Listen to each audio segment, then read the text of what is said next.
नमस्कार।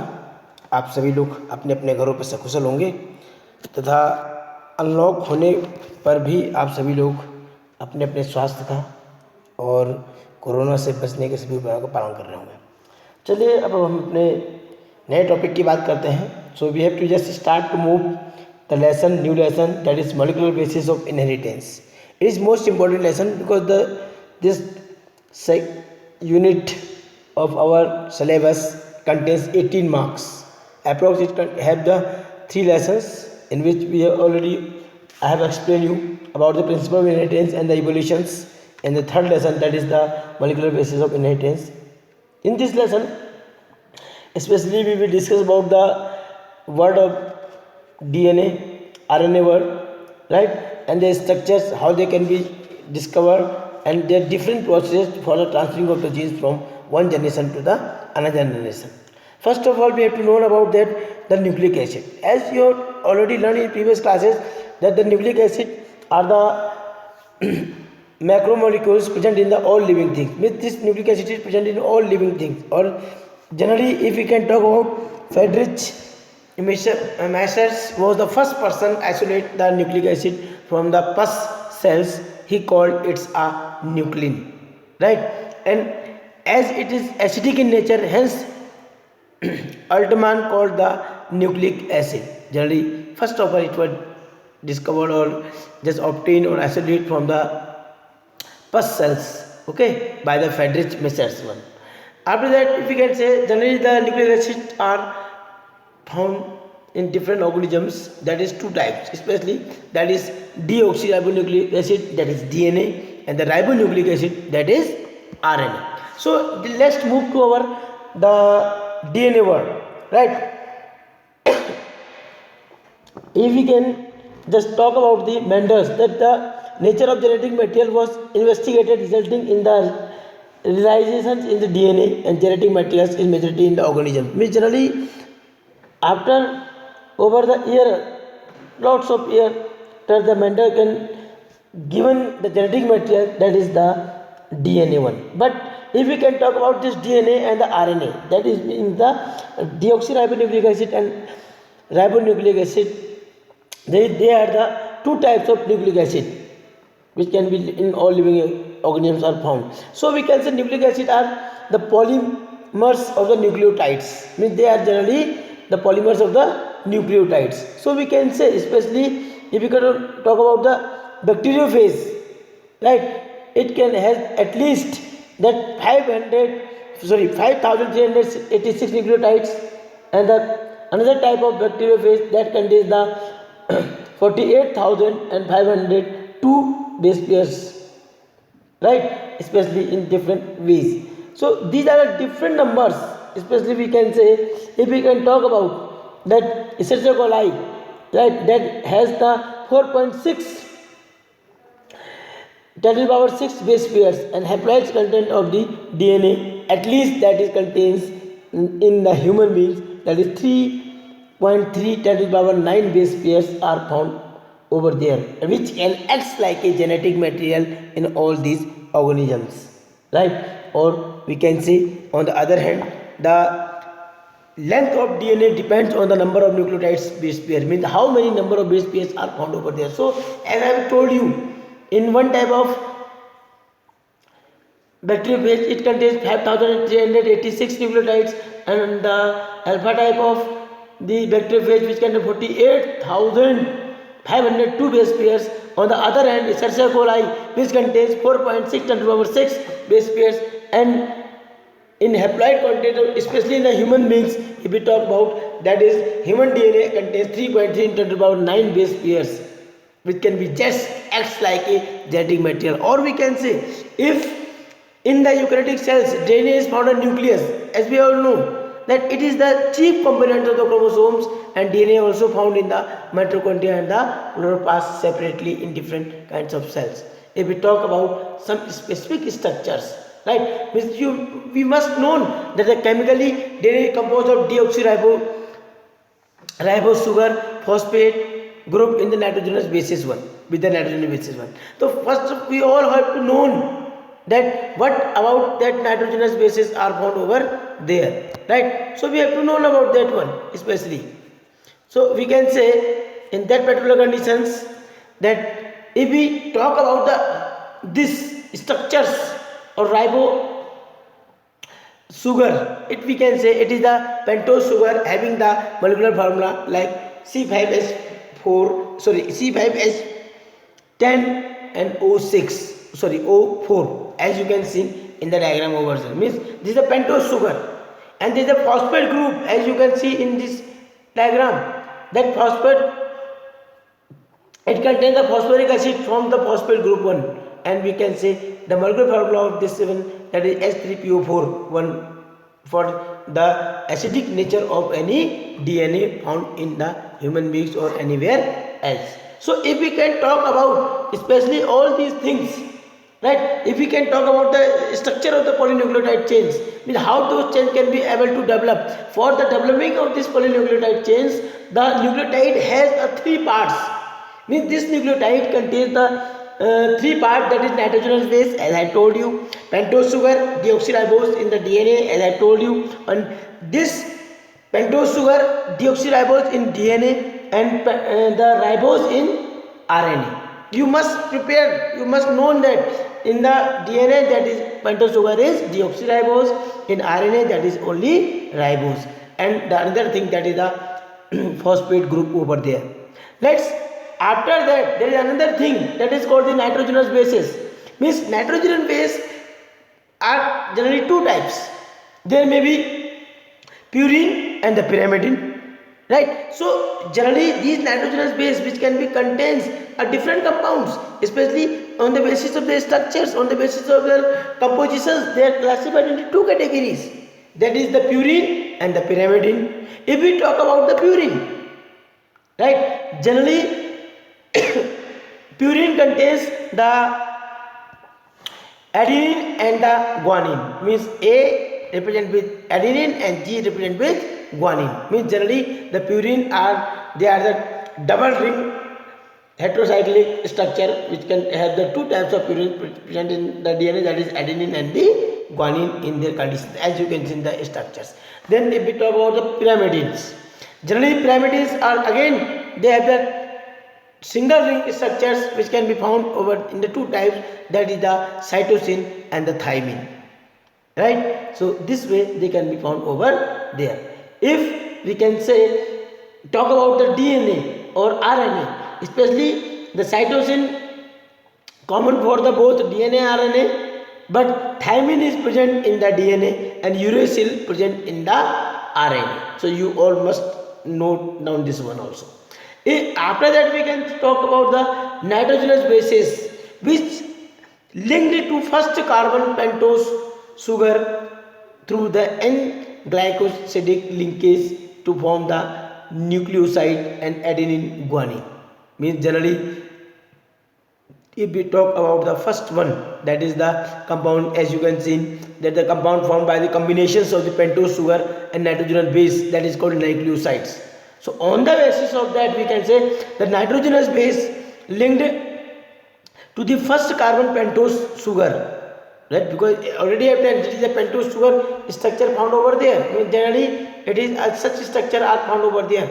Means C, C, C, C and C. These are the 5 carbon atoms. So it is known as the pentose sugar, right? So whenever it can be attached through the N-glycosidic linkage, right, to formation of the nucleoside, means after that it can be able to develop a nucleoside over there. As we can say, as you can see that a nitrogen base attached to the C1 position, means first carbon atom pentose sugar by the N-glycosidic linkage. So in the DNA nucleoside are formed by the combination of deoxyribose sugar and nitrogenous bases over there. Especially in the first condition the adenine and guanine are found over there.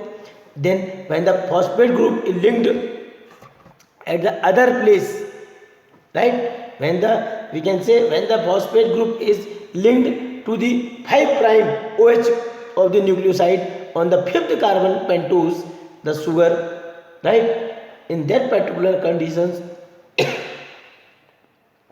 sorry, nucleoside on the fifth carbon pentose sugar through the phosphodiester linkage, right? And corresponding for the formations of the nucleotide is formed. And the other hand, we can say the two nucleotides are linked through 3' and a 3' to 5' and phosphodiester linkage for the dinucleotide structure.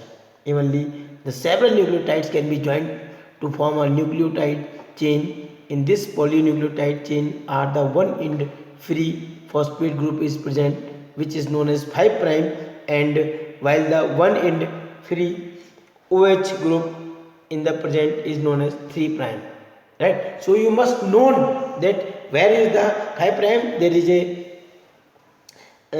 always attached with the 3' which can be always attached with the help of OH group found over there, and at the 5' there is a generally phosphate group are present over there. So we can say the backbone in a polynucleotide chain is formed of sugar and phosphate, especially if we can talk about the backbone of this polynucleotide chain, that is always the sugar and the phosphate found over there. So the nitrogenous bases linked to the sugar moiety and the projected from the backbone as given in the diagram 1.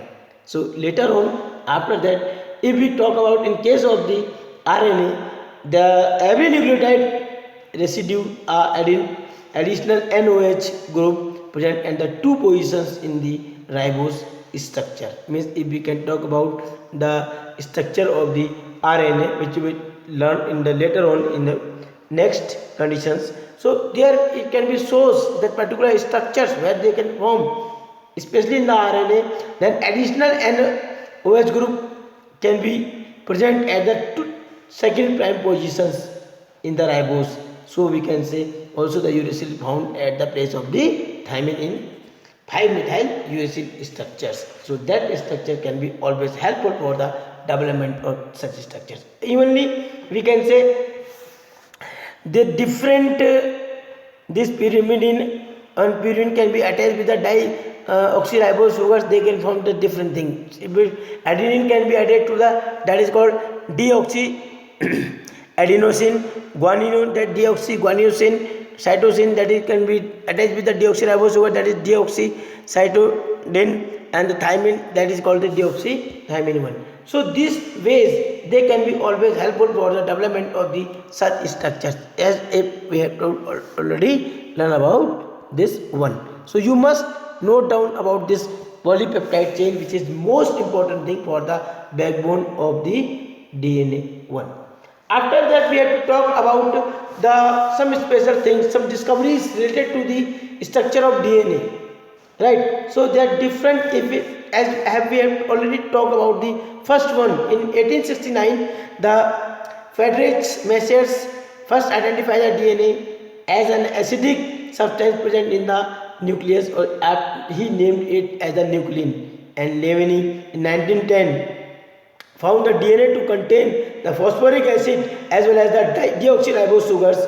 He characterized 4 types of the nucleotides present in the DNA, that is purine and the pyrimidines, adenine, guanine, cytosine and thymine 1. After that, the Erwin Chargaff proposed that the double standard DNA, the ratio between the adenine and the thymine and the guanine and the cytosine are constant and equal to 1. Means generally according to the Erwin Chargaff, because sometimes the question can be also asked about the Chargaff rules. So according to him, he explained that the double helix standard of the DNA, the ratio between the adenine and thymine and the guanine and cytosine, it is always constant, is always equal 1. Means we can say, if we talk about adenine plus thymine and cytosine upon guanine, that is always forms the what? Equal 1. After that, the most interesting and most acceptable discovery of the DNA, that was done by the James Watson and Frederick Crick, or we can say Watson and Crick. In 1953, he proposed a very simple double helix models for the structure of DNA based on the X-ray diffractions data produced by the Maurice Wilkins and the Rosalind Franklin in the same year. Means generally on the basis of their the mainly they can be discovered about this one. Different scientists have discovered about the structures and discoveries of the DNA, which is very necessary for all these things. Then we have to talk about the structure of DNA or the silent features of the double helix structure of DNA. As we have already learned about that, the DNA is the long polymer deoxyribonucleotides, and it can be made up with the help of two polynucleotide chains where the backbone is constituted by the sugar phosphate and the base projected inside. So the nitrogenous base can be considered as the step of the coiled helix. Evenly we can say the two chains have the anti-parallel polarity, that is 5 prime to 3 prime and 3 prime to 5 prime. As you can, whenever you can just see this structure, there can be always these two standards coiled at each other arranging anti-parallelly, as I told you, right? 5 prime to 3 and 3 prime to 5 prime. On the other hand, we can say that the base in the two strands are paired through the hydrogen bonds, means their base pairs are always attached to each other with the help of hydrogen bonds and forming the base pair, right? Adenine forms two hydrogen bonds with the thymine from the opposite strands, and guanine bonds with the cytosine by the three hydrogen bonds. You must note down that adenine is always binds or attached with two hydrogen bonds with thymine, and guanine bonds with cytosine with the help of three hydrogen bonds. Due to this, the purine always comes opposite to the pyrimidine. Means generally whenever the purine comes first, then after that the pyrimidine always come over there. So this forms a uniform distance between the two strands of the helix. Means because of this structure, because of foundation between them, these hydrogen bonds can be always maintain the uniform distance between the two strands of the helix. Means they can be always develop, or distance can be always maintained parallelly. Or we can say the two chains are coiled in a right-handed fashion. Means generally these coils can be always moved in a right-handed, right? And the pitch of the helix is 3.4 nanometer, and there are roughly 10 base pair in each turn. Generally the pitch contains 3.4 nanometer, right? And they are roughly banded that each turn contains the 10 base pairs. So we can say due to this, the distance between the base pair is helix, that is 0.3 nanometer. Means we can get the distance between this one. So the plane of one base pair takes over the other and double helix. This confirms the stability of helical structure additional to the hydrogen bond. Means generally whenever these base pair are attached to one over other, and due to their double helix, it can be always provide the stability to that one with the help of H bonds. Or we can say the diameters of the DNA double helix is 20 angstrom. As well as if we talk about the length of the DNA double helix, that is approx 2.2 meter, because with the help of this we can capable to find over there. Because as we have already learned that 6.6 to 10 power 9 base pair, which if we multiply with the help of the distances, that is always 0.34 10 power minus 9 meter per base pair. So we will get the such structures. So with the help of this we will capable to get the total distance between them, as I have told you. So you must that memorize that the complementary strand to state each other at the distance of 34 angstroms, as well as each twist contains 10 base pair.